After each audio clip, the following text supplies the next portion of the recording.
Klughers. You're watching Keepin' It Green, and today I have with me two members of the Riverhead Foundation for Marine Rescue and Rehabilitation.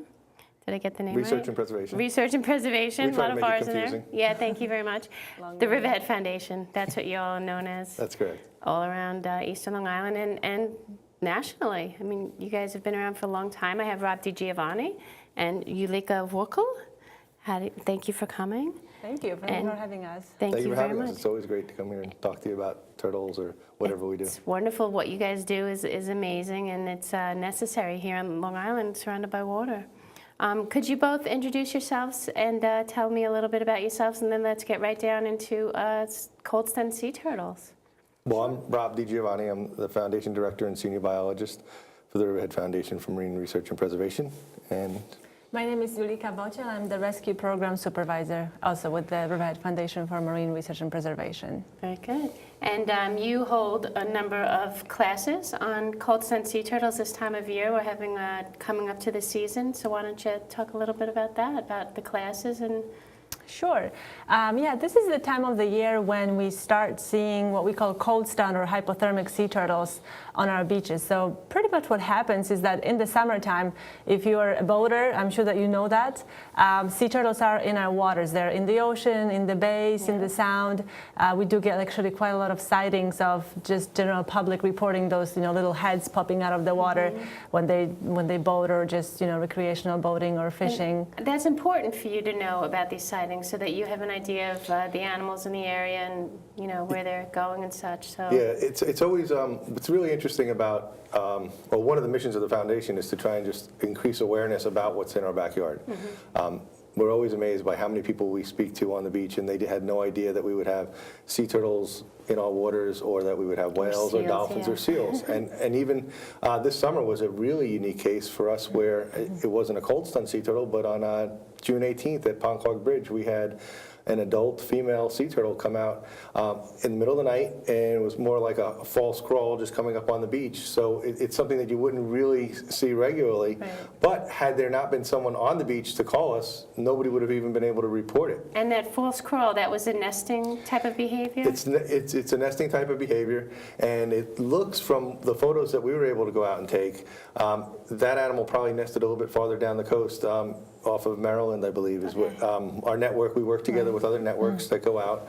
But once again, had it not been for the public calling our hotline number, our 631-369-9829 number, Yulika and I were able to go out, and we were able to. This animal was actually tagged. I don't necessarily remember where it was tagged initially. In the yeah, Gulf. I think it was in Mexico. I don't remember the name, but yeah, it was. I think 4 years ago. It was a nesting female that nested down in Mexico 4 years ago, and that's where they were able to tag it, because obviously otherwise sea turtles don't come up on the beach other than to nest.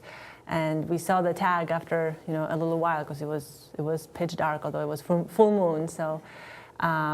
And yeah, we're able to identify it. And for those who don't know, sea turtles, like Rob said, it's a very unusual sighting, because sea turtles don't nest in New York. Right. A lot of times people do report, little sea turtle hatchlings, but they're mostly diamondback terrapins or even snapping turtles, so they're not considered sea turtles. So that was a very, very unusual thing. When I got the page, I obviously didn't believe it at first. Right. And did she build a nest, or she We just? don't think that she built a nest there, because, as I said, we were very fortunate that the people who were on the beach called us right away, so we were able to get right down there, and we actually monitor, walk, crawl all the way up the beach and down. So in that area, no, we don't suspect that she did nest, but down the coast, they feel that from the photos that we took, and from the photos, and some people have actually seen the tag, that we think that she nested a lot farther north than what we would normally expect to see a sea turtle. And that's what goes back to our education and outreach part of what the foundation tries to do, is just educate the public that report what you see out there. Just let us know, because not every animal is in need of help. But we would like to know what's going on in our backyard. And that's what kind of leads us into cold stunning season, because that's a little different scenario, where at this time of year, when we look at late October, November, December, when you see a sea turtle up on the beach, it's in need of some help. So what would you tell the public to do to help that turtle besides calling your hotline? Is there any action that they could take right away? Well, it would be great for them to, first of all, if they can, to attend one of our, what we call cold stun lectures. There is a series of lectures. We do have dates on the website for those lectures also there. There's a poster that we brought here with us. So if they can come to that lecture, they can, first of all, become a registered beach patroller.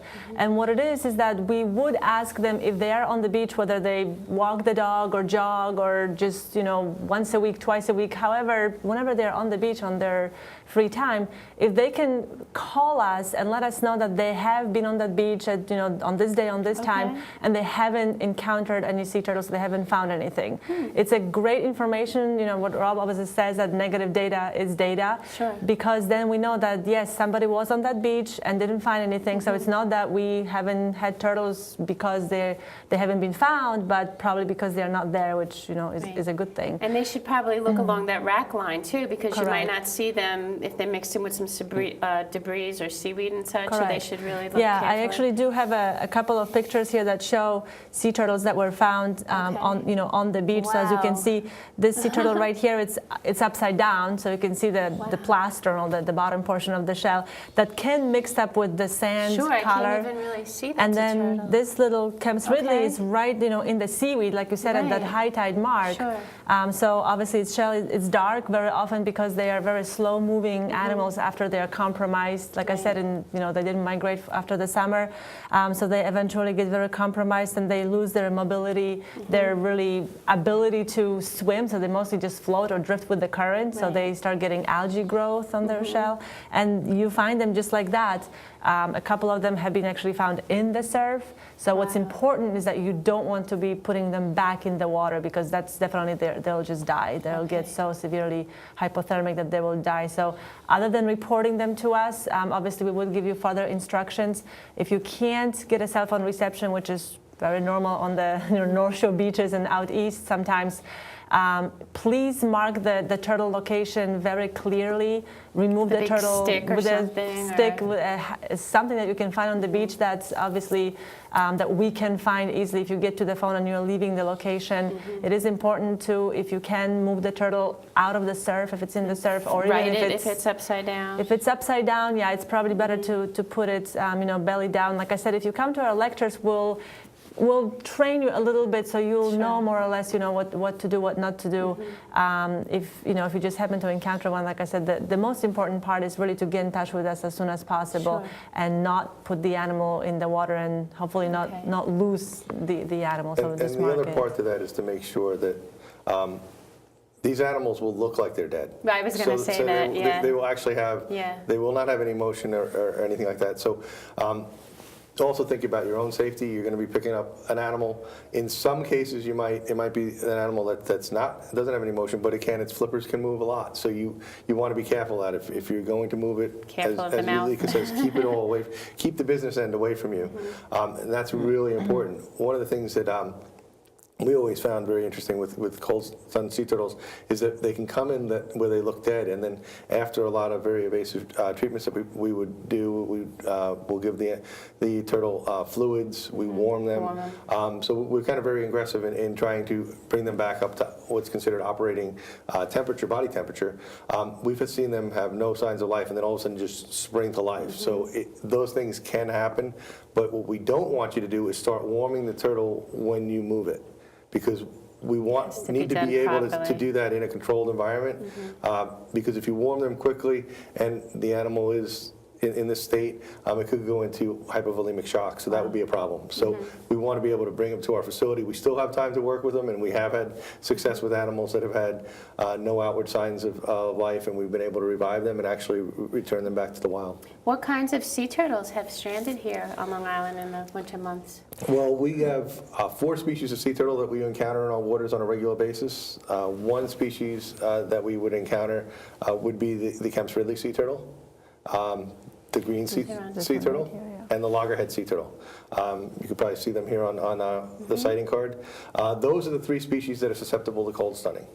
And basically what happens in mid-October, when the water temperatures start to drop. Usually when they get to anything below 20 degrees Celsius, their behaviors will change. So, for example, below 20 degrees Celsius, Which is what in Fahrenheit? what's it, the 60? I would say 20 is about 70 Fahrenheit. Okay. 10 degrees, it's 50 Fahrenheit. So Okay, I so would I say think below about- below 70 Fahrenheit, that's Okay. when their behavior starts Okay. changing. So what will happen though is that these animals will actually start to slow down. They'll have more of a lethargic behavior. They'll tend to feed less.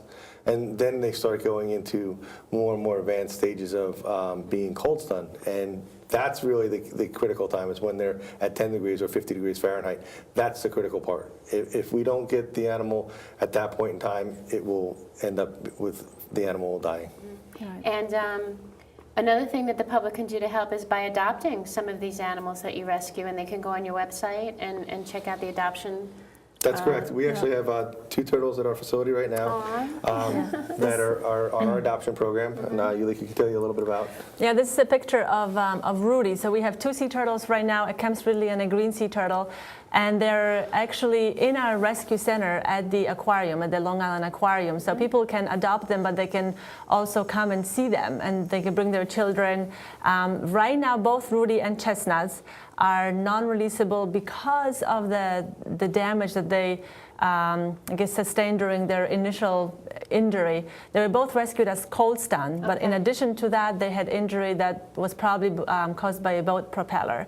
And their shell, even though it's, the injury healed, but the shell started to get pretty deformed because I think of I that. saw one Yes, with the big, yeah, big bump Rudy on had the a back. big hump. And it's just something that at this point we deem them non-releasable just because we don't really know how that deformation is going to progress. They actually Rudy went to get a CAT scan at the Long Island vets a couple of months ago. We just wanted to make sure that everything internally is okay and working fine, which it is. So we're in the process of trying to find a permanent home for them where they can go and just live permanently. But as of right now, they're at the aquarium in our rescue center, and they're both on our adoption program. And Chestnut will be probably a great animal to adopt for the holiday season because of its name. So it's a great gift. Well, Rudy wouldn't be too bad either, would it?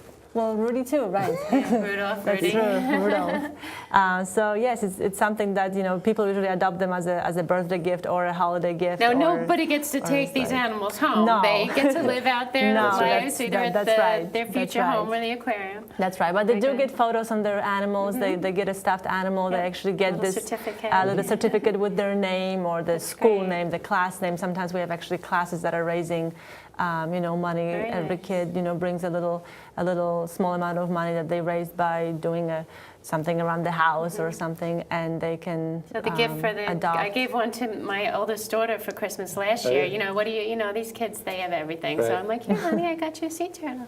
It She's is very interesting happy. to see how everybody can get involved, because especially when we still have these animals in our facility and then we go and release them, in some cases we're able to receive grant funds so that we can put satellite tags on, so then you can Right. monitor their progress after they release. So And that's also on your website, that It's- you can go click on the animal and see where they've been since they've been released. that's correct. That's On correct, yes. riverheadfoundation.org is our website, and they can go on there and they can see animals that we've tracked. And we've actually worked with a number of schools to do this. So then what it does is connects the schools to a larger community, because now they're seeing an animal that was released off Long Island, and now it's either down in Florida or if in the case of a seal, maybe up in Maine or Nova Scotia or off Greenland, and then it kind of puts it into a world perspective. So these tags, they cost $5,000 or somewhere around there? Yeah, $4,000 to $5,000 is what it will cost So- for a satellite tag. There's many different types, but Right. we use one that will actually give us positional data on the animal, as well as dive data. Because That's good. initially we started and we just wanted to know, do these animals go where we think they should go, and are the procedures that we have in place working to help these animals? And so now we've progressed to answering other questions as far as what is their dive behavior like, and how can we help understand more about populations by doing that. So it's kind of a project that's growing. So we have a good number of tags that are out there that we've been working with, and we've tagged animals here, we've tagged animals actually in Mexico as well. So we've done some tagging up in Maine for seals, so we kind of move all around a little bit. So it's clear from the other animal that you were talking about that the animal was tagged in Mexico and ended up here in New York. They have a very wide range. I mean, that's amazing. Yeah, they had a big, pretty wide migration routes, and then yeah, and seals as well. I mean, we had seals that we tagged that went from New York, because we tagged them here, and the Arctic species, they went up all the way up to the Arctic Circle. Wow. So it's almost half a globe.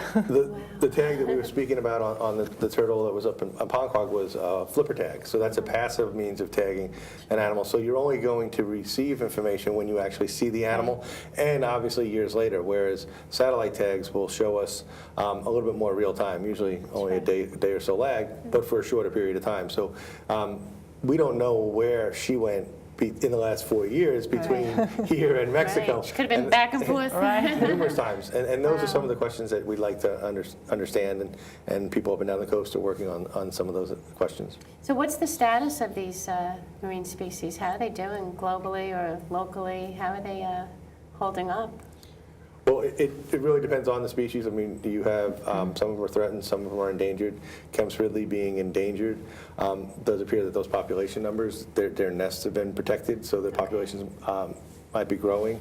And those are some things that we're looking at now. I mean, when we were down in the Gulf 2 years ago, looking at some of the turtles that were coming up and rescuing those animals that are there. So what the long-term effects are is really not known, because you have a whole cohort. But people are looking at that a lot more closely. That's where we feel strandings come in to help some of the equation, and we've spoken over numerous conversations about just because we see more animals doesn't necessarily mean that it's bad indication of the population.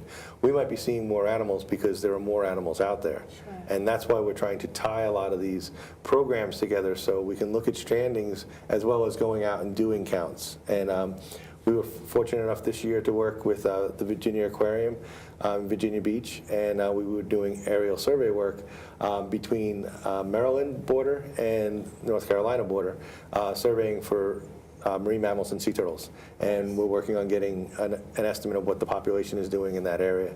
So hopefully we'll be able to do that. We did 3 surveys this year, and hopefully we'll be able to do 3 more next year. And then we'll be able to answer that question a lot better. Okay, and you get a lot of grants and support from the public. You're a not-for-profit, so the public can help you in a number of ways. They can come to your facility, of course, and check out all the good work you're doing, but they can adopt animals, they can donate also things like paper towels, bleach. You even, probably would take a truck if, the four-wheel drive, right? We survive on the charity of others, yes. But even become a member of our organization. That's we have a volunteer board of directors, so we're a community-based organization. Our community is just all of New York State, and then we help our neighbors up and down the coast. So people can help us in many ways. I think that we spoke a little bit about the lectures that they go to, and that's really like the start. Just come in and just know more about us. Talk about what we do to your friends, so just they know what to do. Just a couple of hours. It's not a all-day thing. No, the lecture is like an hour and a half. Yeah. It's really short. Yeah, it's not like my lectures that'll go on and on. I know where you're going with that. Thank you. Yes, you were one of my professors, and one of my favoriteest and hardest classes. Thank you, Rob.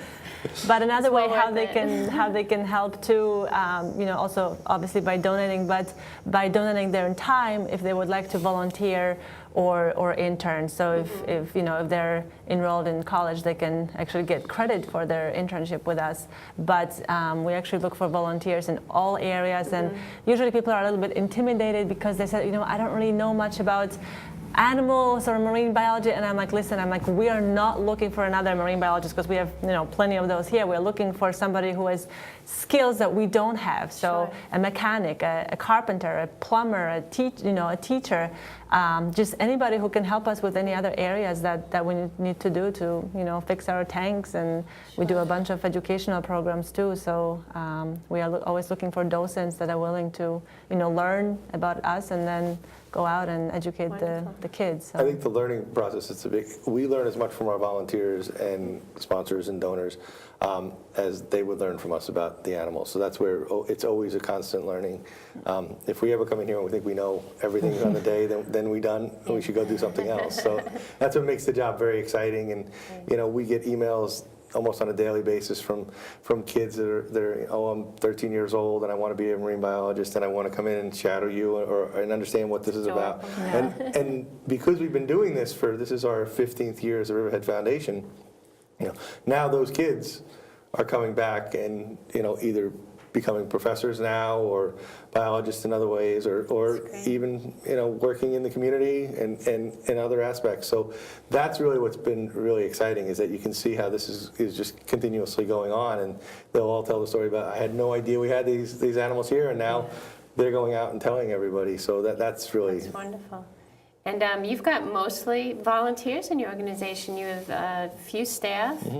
So you've really recruited an awful lot of people willing to give their time. So that says something for the organization and the mission. If it were not for the volunteers, we wouldn't have been able to do this at all. And we can think that we're out there, and we all know everybody puts in a long day, everybody works hard. I mean, but it's just amazing when you realize that your volunteers also put in long days, and then they're going to come in and help you do that. It just... And many times, and that's why I say it's not just their physical help, it's also their motivation that says, how could we possibly, accept failure if they're going to come in and say, well, we're here to help. And you're like, okay, great, let's go, we'll go do this. And that's really what I find so reassuring at the foundation. It's never, well, we can't do this. It's just, well, we just have to figure You've said that before. You've always been able to get by and help all the animals that need the help, pretty much. And we do the best we can, and it's always a matter, there's so many places where you will hear, well, that just can't be done, or and people give up beforehand. Whereas here, it's always kind of continuously moving forward, and you can work through it. We can hit a lot of hurdles, but I mean, cold sun turtles are a prime example. Right. I mean, here are animals that, prior to '96, we really didn't revive any animals that came in with no outward signs of life.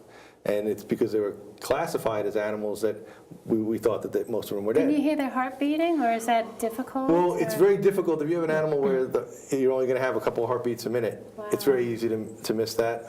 We use a Doppler monitor. We also have an ultrasound that we use. So through some of the improvements and donations that we've had over time, and we were able to have some of the hospitals have donated equipment to us that they're surplusing out. So, or veterinarian hospitals. I mean, we're able to increase our level of care to the point where it was just recently that Yulika was looking at how we were responding to animals 10 years ago and how much more we do as far as medical treatments only in 10 short years is amazing. I mean, it's a totally different amount of work that goes in, and then that means that we have to train our volunteers to support us in a different way, which is really exciting when you can listen to volunteers that came in and, they did something totally different, and now you can hear them saying, well, yeah, and they can basically sit here and talk to you about turtles or explain to you.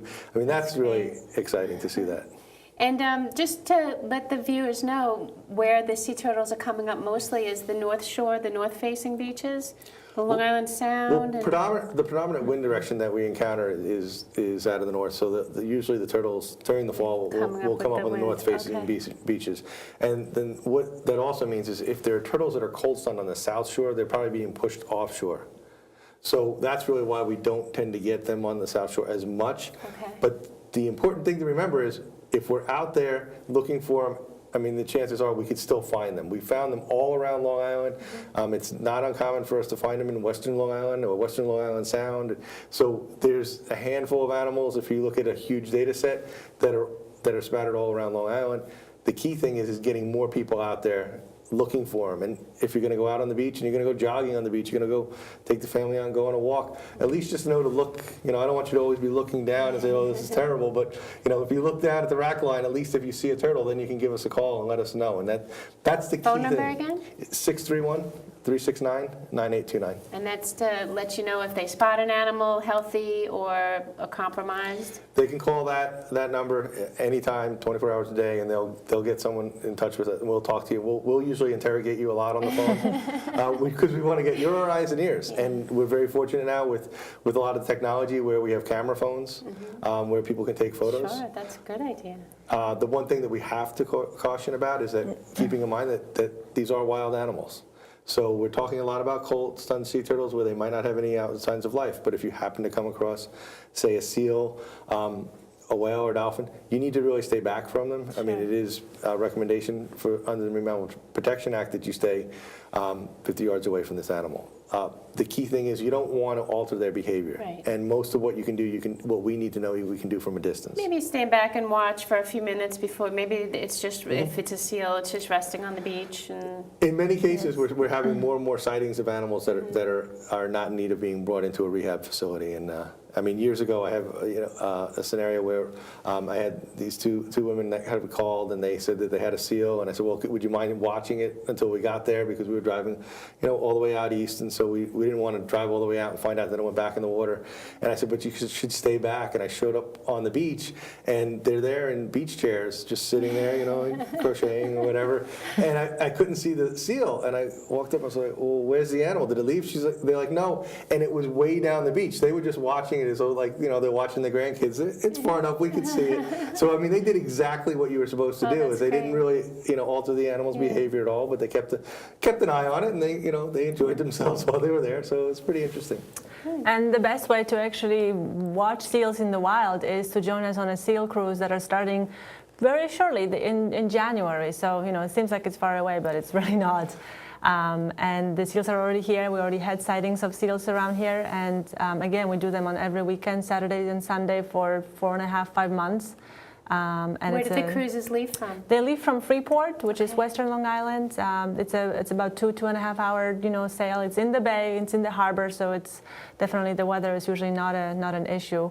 And you can see generally the harbor seal, which is the most kind of popular, I guess, seal to spot. But we also see gray seals or even harp seals on the seal cruises.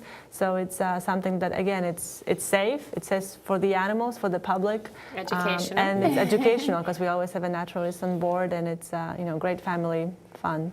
And that goes right back to our sighting comment about when we go out on a seal cruise, most people can't spot seals, and they don't really believe that they're there. You'll say, oh, there's a seal, and they're like, yeah, right, I don't see Take a it. picture. And by the end of the cruise, they're pointing out, oh, there's another one, there's another one. So that just helps us even I'm just... surprised to know they're in the Western Long Island Sound, That's why we do our cruise in Western Long Island, is because we want the public to be aware that there's a population that's increasing in the western portion of Long Island. New York Harbor has a haul-out site for seals, so we're starting to see them all around. Western Long Island Sound so we're seeing animals where 20 years ago it was predominantly on the east end. Now Right. it's almost 50-50 for a call for a rescue that you're going to go east or west, whereas you used to go, majority of the time, you used to go to the east end of Long Island. Very good. Any closing comments? I think we're running out of time. Anything else you want to?